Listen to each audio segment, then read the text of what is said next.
ಎಲ್ಲರಿಗೂ ನಮಸ್ಕಾರ.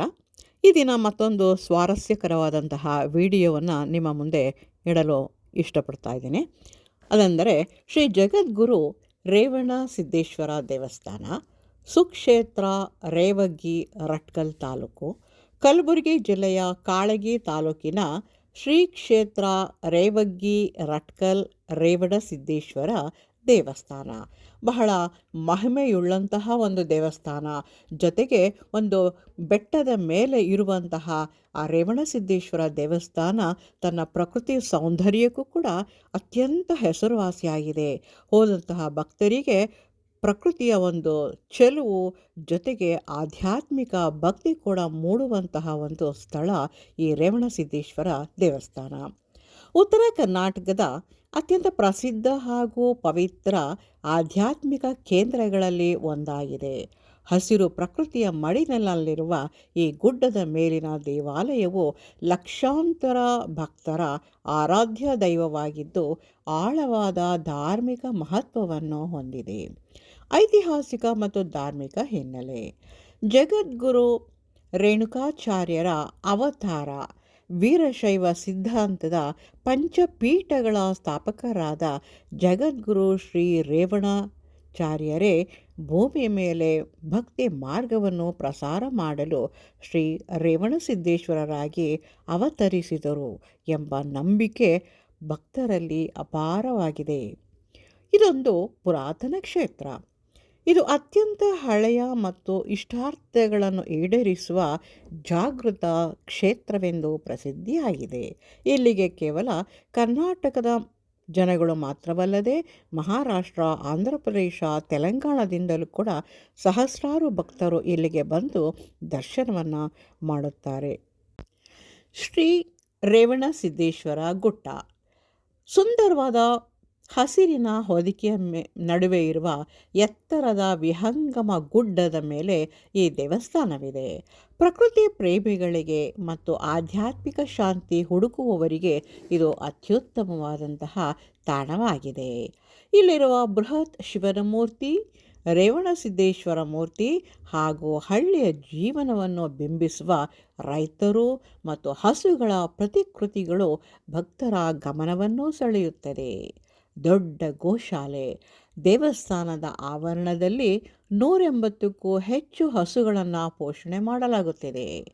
ಶುದ್ಧ ವಿಭೂತಿ ತಯಾರಿಕೆ: ಇಲ್ಲಿನ ಗೋಶಾಲೆಯ ಹಸುವಿನ ಸಗಣಿಯನ್ನು ಬಳಸಿ ಯಾವುದೇ ರಾಸಾಯನಿಕ ಮಿಶ್ರಣ ಮಾಡದೆ ಸಾಂಪ್ರದಾಯಿಕವಾಗಿ ಅತ್ಯಂತ ಶುದ್ಧವಾದ ವಿಭೂತಿಯನ್ನು ತಯಾರಿಸಿ ಭಕ್ತರಿಗೆ ನೀಡಲಾಗುತ್ತದೆ.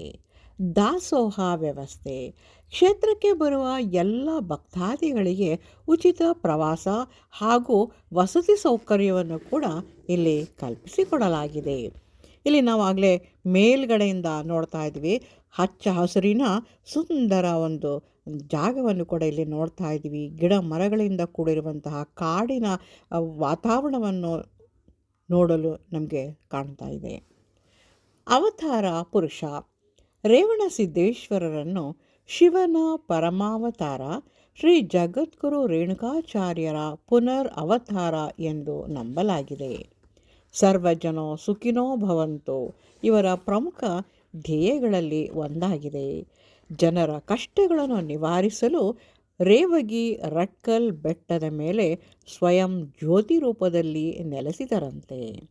ರೋಗ ನಿವಾರಣೆ ಮತ್ತು ಸಂಜೀವಿನಿ ಶಕ್ತಿ: ಕಾಯಿಲೆಗಳಿಂದ ಬಳಲುತ್ತಿದ್ದ ಜನರಿಗೆ ತಮ್ಮ ಪವಿತ್ರ ಹಸ್ತದ ಸ್ಪರ್ಶ ಹಾಗೂ ಭಸ್ಮವನ್ನು ಕೊಡುವುದರ ಮೂಲಕ ರೋಗ ವಿಮುಕ್ತಿಯನ್ನು ಮಾಡ್ತಾಯಿದ್ರು.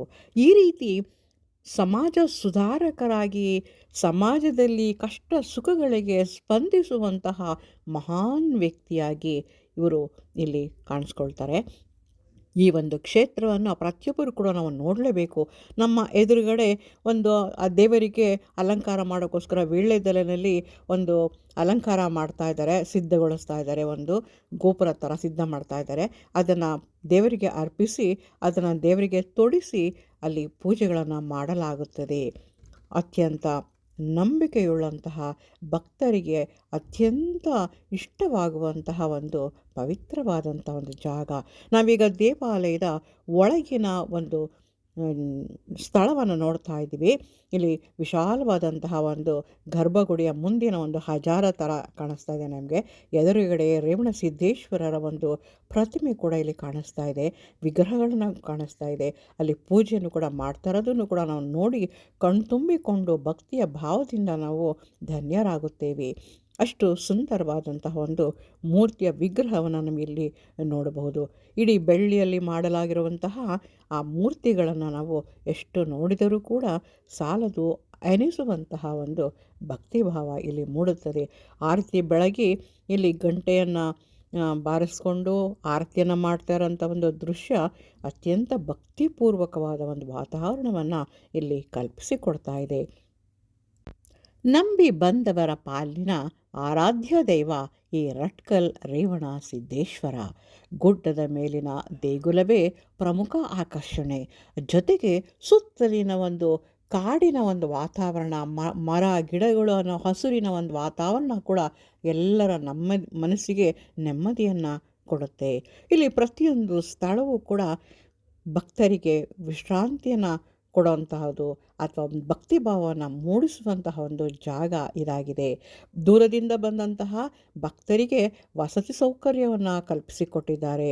ಜೊತೆಗೆ ಇಲ್ಲಿ ಅನ್ನದಾಸೋಹ ಕೂಡ ನಡೆಯುತ್ತೆ. ಬಂದಂಥ ಎಲ್ಲ ಭಕ್ತಾದಿಗಳು ಕೂಡ ಇಲ್ಲಿ ಅನ್ನದಾಸೋಹವನ್ನು ಸ್ವೀಕರಿಸಿ ಅಲ್ಲಿ ಕೊಡುವಂತಹ ವಸತಿ ಸೌಕರ್ಯಗಳನ್ನು ಬಳಸ್ಕೊಂಡು ಸ್ವಲ್ಪ ಕಾಲ ಇಲ್ಲಿ ಉಳಿದು ದೇವರ ಸೇವೆಯನ್ನು ಕೂಡ ಇಲ್ಲಿ ಮಾಡ್ತಾರೆ. ಹಬ್ಬ ಹರಿದಿನಗಳಲ್ಲಿ ಇಲ್ಲಿ ಬಹಳ ವಿಜೃಂಭಣೆಯಿಂದ ಪೂಜೆ ಪುನಸ್ಕಾರಗಳು ಕೂಡ ನಡೆಯುತ್ತೆ. ರಥೋತ್ಸವ ಕೂಡ ನಡೆಯುತ್ತೆ. ಮತ್ತು ಬೆಳಗಿನ ಸಮಯ 6 ಗಂಟೆಯಿಂದ 12 ಗಂಟೆ 1 ಗಂಟೆ ತನಕನೂ ಕೂಡ ಬಾಗಿಲು ತೆಗೆದಿರುತ್ತೆ. ಕೆಲವು ಸಮಯ ಪೂರ್ತಿಯಾಗಿ ಇಡೀ ದಿನ ದೇವರ ಒಂದು ಗರ್ಭಗುಡಿಗೆ ತೆಗೆದೇ ಇರುತ್ತೆ. ಅನ್ನದಾಸೋಹ ಕೂಡ ಇರೋದರಿಂದ ಭಕ್ತರು ಇಲ್ಲಿ ಬಹಳ ನೆಮ್ಮದಿಯಿಂದ ದೈವವನ್ನು ಪೂಜೆ ಪುನಸ್ಕಾರ ಮಾಡೋರು ಕೂಡ ಖುಷಿಯಾಗುತ್ತೆ. ಇಲ್ಲಿ ರೈತರ ಒಂದು ಚಿಹ್ನೆಯಾದಂತಹ ಹಸು ಮತ್ತು ಕರುವಿನ ಒಂದು ಆ ವಿಗ್ರಹಗಳು ನಮ್ಮ ಕಣ್ಮನಸ್ಸನ್ನು ಇಲ್ಲಿ ಸೆಳೆಯುತ್ತದೆ. ಎಲ್ಲ ಕಡೆಗಳಲ್ಲೂ ಕೂಡ ಇಲ್ಲಿ ಮರ ಗಿಡಗಳನ್ನು ನೋಡ್ಬೋದು. ಜೊತೆಗೆ ವಸತಿ ಗೃಹಗಳ ಒಂದು ಸಮುಚ್ಚಯವನ್ನು ನೋಡಬಹುದು. ಇಲ್ಲಿ ಒಂದು ಪಾರ್ಕಿನ ರೀತಿಯಲ್ಲಿ ಮಾಡಿದ್ದಾರೆ. ಇಲ್ಲಿ ಒಳಗಿನ ಭಾಗದಲ್ಲಿ ಶಿವನ ಒಂದು ಪ್ರತಿಮೆಯನ್ನು ಕೂಡ ಇಲ್ಲಿ ನಾವು ನೋಡಬಹುದು. ದೊಡ್ಡದಾದಂತಹ ಒಂದು ಶಿವನ ಪ್ರತಿಮೆಯನ್ನು ಕೂಡ ನಾವಿಲ್ಲಿ ನೋಡ್ತಾ ಹೋಗ್ತಾ ಇದ್ದೀವಿ. ಸುತ್ತಲೂ ಯಾವ ಕಡೆ ಹೋದರೂ ಕೂಡ ನಮಗೆ ಒಂದು ಆಕರ್ಷಣೆ ಕೂಡ ಇಲ್ಲಿದೆ. ನಮಗೆ ಇಲ್ಲಿ ರೇವಣ ಸಿದ್ದೇಶ್ವರರ ಒಂದು ವಿಗ್ರಹವನ್ನು ಕೂಡ ನಾವಿಲ್ಲಿ ನೋಡಬಹುದು. ಸುಂದರ ಉದ್ಯಾನವನದ ಮಧ್ಯದಲ್ಲಿ ರೇವಣ ಸಿದ್ದೇಶ್ವರರನ್ನು ಇಲ್ಲಿ ಪ್ರತಿಷ್ಠಾಪನೆ ಮಾಡಿದ್ದಾರೆ. ಈ ಮಾಹಿತಿ ನಿಮಗೆ ಇಷ್ಟವಾಗಿದ್ದರೆ ಲೈಕ್ ಮಾಡಿ, ಸಬ್ಸ್ಕ್ರೈಬ್ ಮಾಡಿ. ನೀವು ಕೂಡ ಕಲಬುರಗಿ ಕಡೆ ಹೋದಾಗ ಈ ದೇವಸ್ಥಾನಕ್ಕೆ ಒಮ್ಮೆ ಭೇಟಿಯನ್ನು ಕೊಟ್ಟು ಅಲ್ಲಿ ದೇವರ ಒಂದು ಕೃಪೆಯನ್ನು, ಆಶೀರ್ವಾದವನ್ನು ಪಡ್ಕೊಳ್ಳಿ ಅಂತ ನಾನು ಹೇಳ್ತಾ ಇದ್ದೀನಿ. ಇಷ್ಟು ವಿಡಿಯೋ ನೋಡಿದ ತನಕ ನಿಮಗೆ ನಮಸ್ಕಾರಗಳು.